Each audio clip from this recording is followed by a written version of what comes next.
So if you've got an exam coming up and you're wondering what to focus your study efforts on, this video is for you.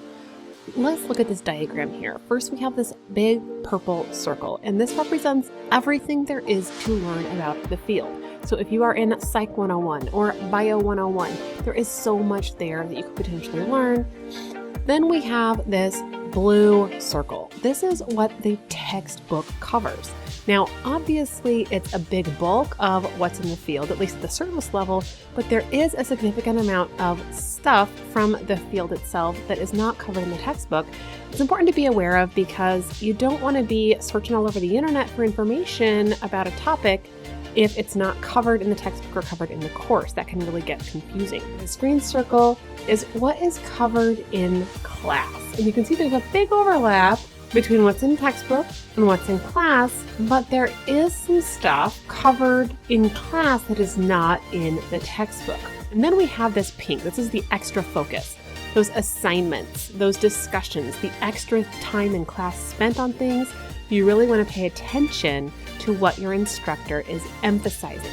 Now, this purple section, again, you're not wanting to pay too much attention to this here.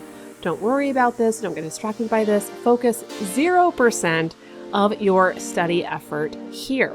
When it comes to what's covered in the textbook, but not covered in class, don't spend too much time here. I put it at about 20%. Know what's in there.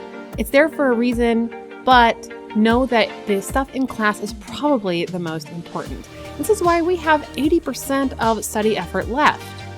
I usually put about 40% of that study effort into what's covered in class and the textbook.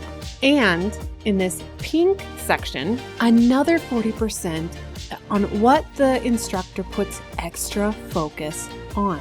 Now, note that a portion of especially that extra focus, 40%, lies in this orange section here. And this is that material that is covered in class that is not in the textbook. And so many students forget to focus the effort they need to on this piece. So hopefully this has given you an idea of what to really focus your study efforts on. Definitely put the bulk of things in that material that is covered by both the textbook and the lecture, and definitely pay attention to what your instructor focuses assignments and discussions around. That should give you a big clue to what to study. Now, if y'all are looking for more exam tips, definitely check out this video right up here, and I will see y'all over there.